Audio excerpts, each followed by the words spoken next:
and welcome back to the Survivor PA Season 4 review, Episode 10. My apologies, I was surprised with birthday tickets yesterday, almost the last second, so I went and saw Dan Soder in Albany, and it was a great time.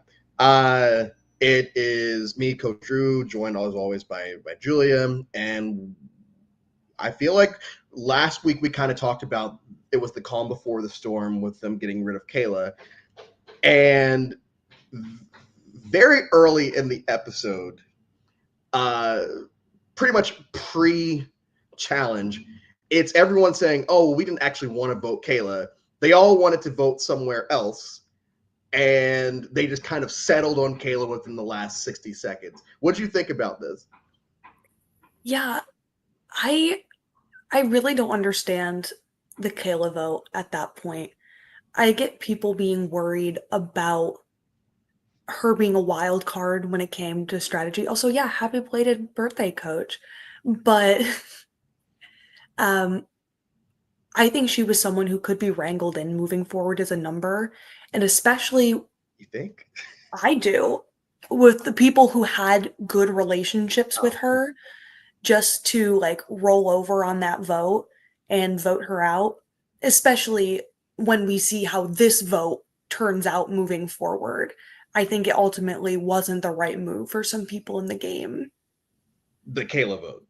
Yes. Yeah, and that's a lot of time dedicated to like what the actual plans were. Jordan does say you can't trust anyone that doesn't cry, which I thought was going to be foreshadowing for the entire episode of this is going to be a bunch of people crying, and we really only get 2 moments from the same person, but like it wasn't a crying episode. I just thought it was I'm sure it was mostly tongue in cheek with him saying that, but at that point in the game, because I think the actual point was, you know, if you're not super stressed out here at this point, then something's up.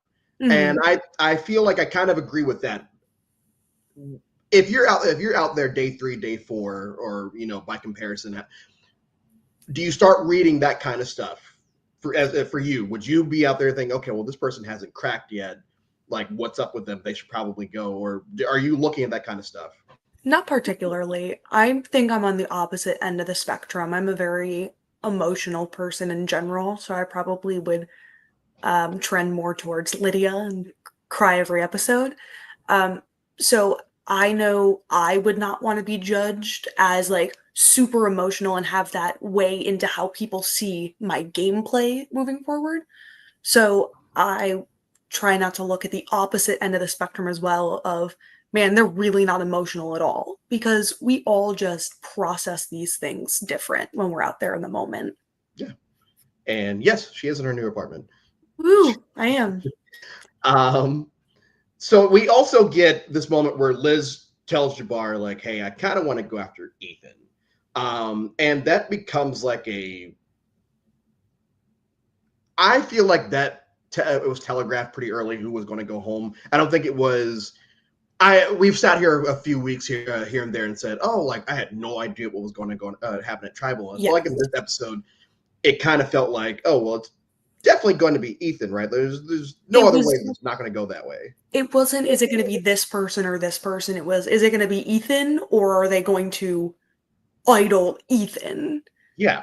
Well, and especially seeing who else voted with Ethan at the end, it's like, okay, that could have gone way differently. Yeah.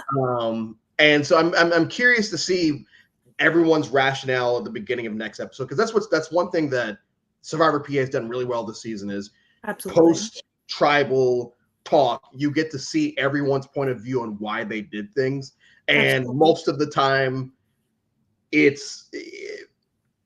makes it, whether we agree with it or not. Usually, it makes sense to the people saying what they're saying. I just keep going back to it. Seems like no one really wanted Kayla gone. It seems like Lydia's sitting in the middle. And I think we hear 2 different people claim that Lydia is sitting in the middle. Lydia says that she has options of where she could go at any moment. For you, what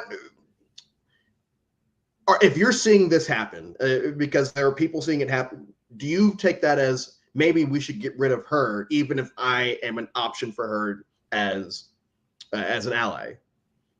Absolutely. I think more than that, though, I look at Lydia's position, and yes, she is in the middle, but I feel like that also gives her more of the opportunity to upset the people on the way out. When you're the one who are making these bonds and kind of like waffling back and forth of what you ultimately are going to do, I think that puts you in a pretty hard position going forward into a final tribal situation, especially when the people you do choose to side with are the ones that have been the very visible threats Yeah. throughout the entirety of the merge up to this point.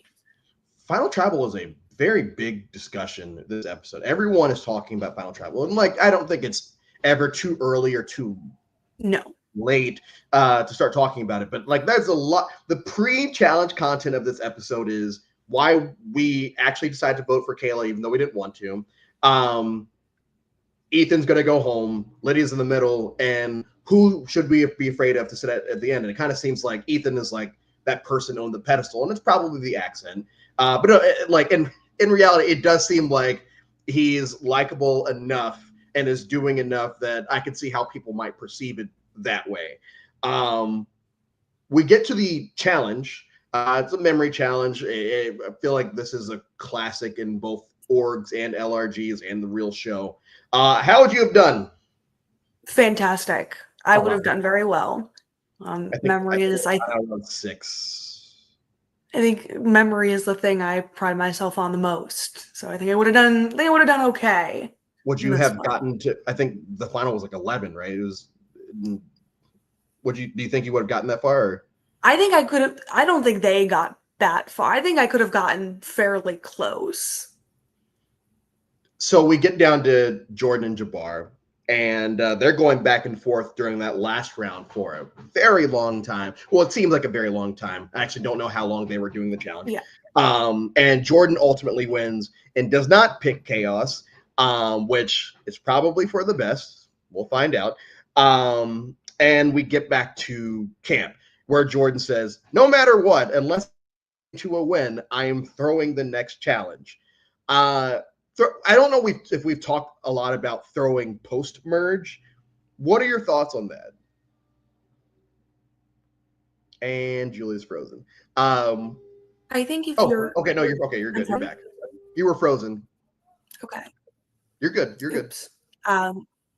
I think if I'm Jordan and I feel insulated enough in my position, I have these people around me I don't think are going to flip. I don't think it's bad because the last thing I want is to make myself a more visible target than someone like J-Mac, potentially Lydia, because at some point the shot is going to be taken at them. They don't know this. We obviously have the omnipotent view or whatever. We know that Kira has an idol. We know that Jabbar really wants to make a move. So if I'm Jordan, I don't mind it as much because I don't want that threat level. And it's sitting in like third most threatening. I think that's like a great spot to be at this point in the game. And I've talked about this a lot on many different podcasts. I think I may have talked about it once here. I call it a fallacy to think that just because someone wins challenges makes them a threat. But on the other end of that, you become the threat because people label. All you have to do is label someone a threat, and they become a threat. Yep. But I don't actually think anyone actually cares about people's challenge performance.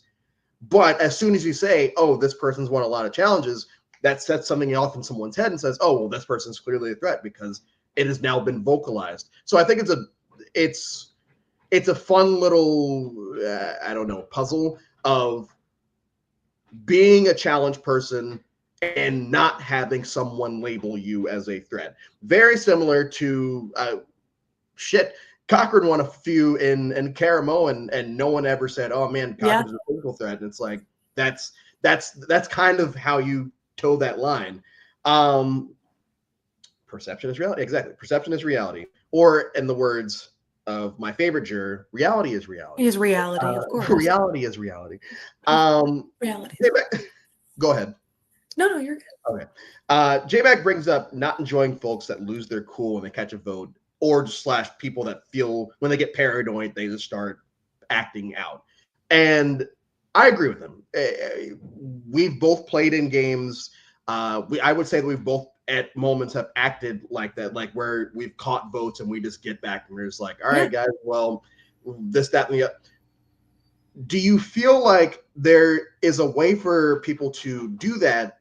And like we've seen this happen, people can do that and somehow save their ass, because at a certain point it makes people not like you enough that they want to keep you around. And it just comes back to that perceived threat level. If I'm Ethan and I'm coming back doing it, I'm someone people are already looking at as a strong challenge competitor, a jury threat, articulate, someone who has a great winning chance if they were to get to the end. So doing something like that just puts a bigger target on you. But if I'm someone like Emily, who is a little bit more low-key, I feel like people aren't seeing her as a huge endgame threat compared to some other people left in the game, I think it could potentially work more in your favor. I think it's just how you're positioned is that perceived threat level in your tribe. Yeah. And sadly, in Ethan's case, because he's already labeled as this, he's going to win the game threat. Anything that he does, if he's even being somewhat paranoid that his name is out there, that just adds more fuel to the fire of... It's confirmation bias. Everyone is looking at, people want Ethan out, so they're looking for things that Ethan can do to just confirm that that is the right decision. So especially when you're in that situation, you need to be like extra buttoned up when it comes to little things like that.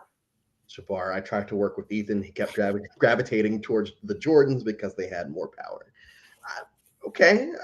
Ethan has Caleb 45 energy. Yes. That is a very good comparison. I can vibe with that. I can vibe with that.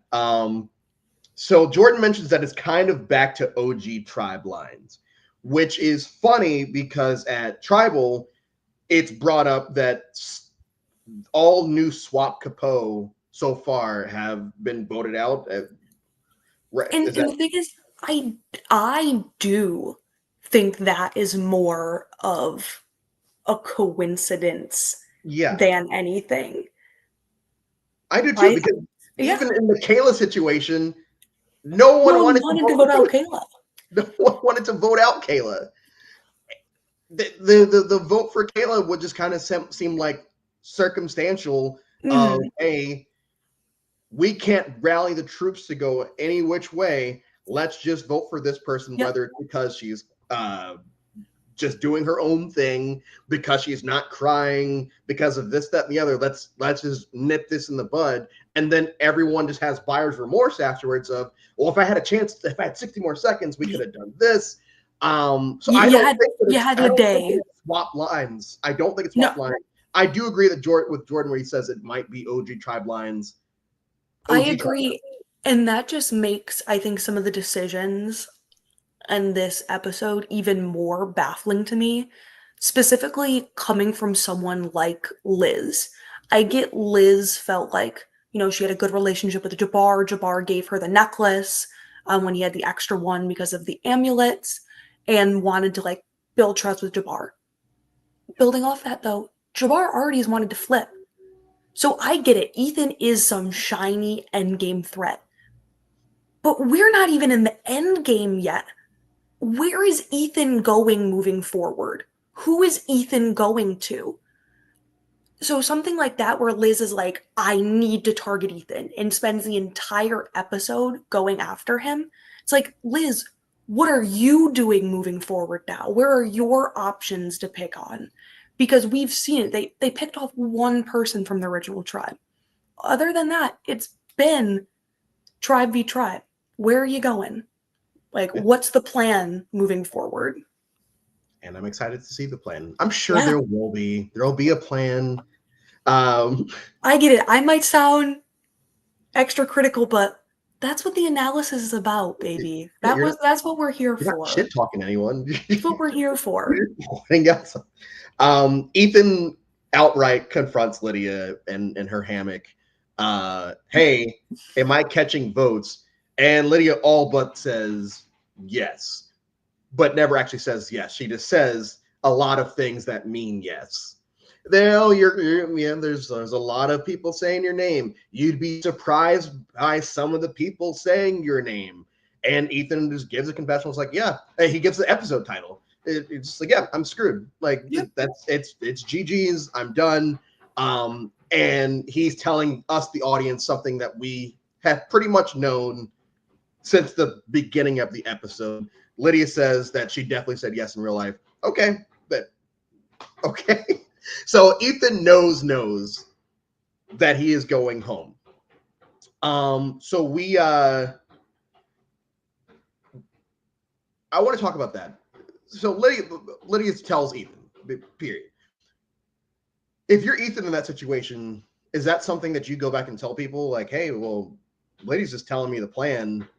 You can't trust her then? Or You might as well. I know this would be kind of contradictory to what I said a couple minutes ago with you need to stay buttoned up if you're that person.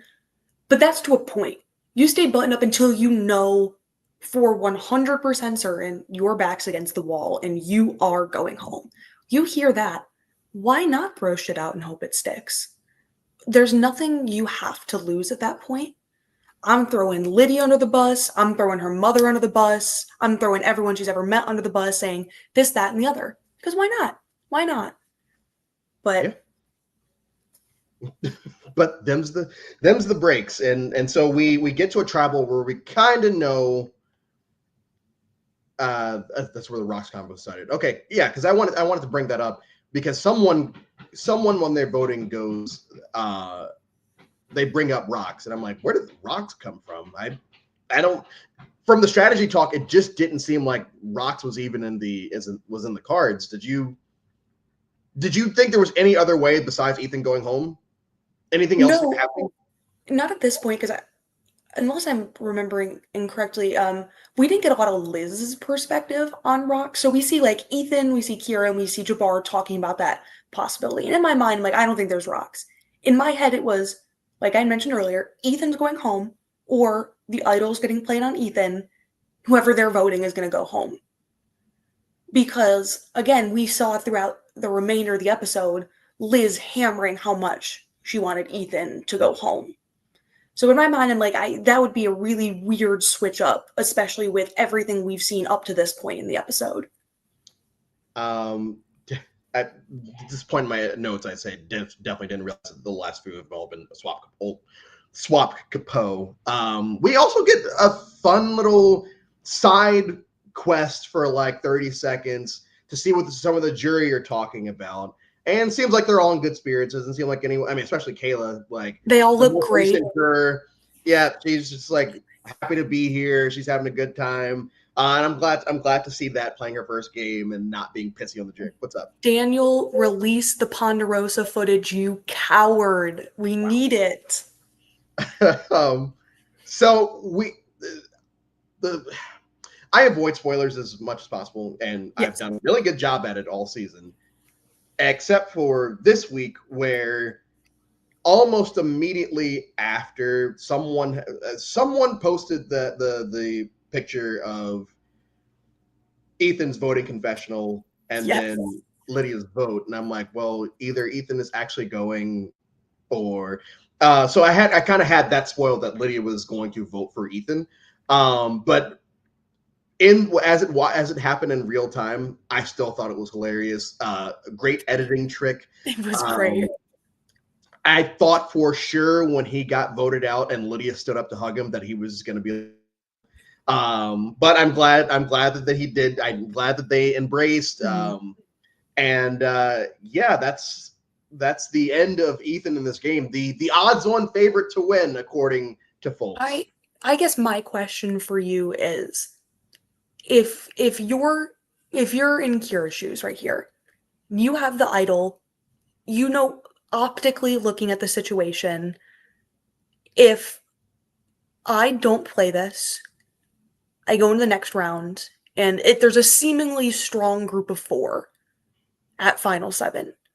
Do you play that idol in hopes to gain a majority group going into 7, or do you save it for yourself in hopes that you can sneak on by? And That's hard. And like, but that's my question it's, for you.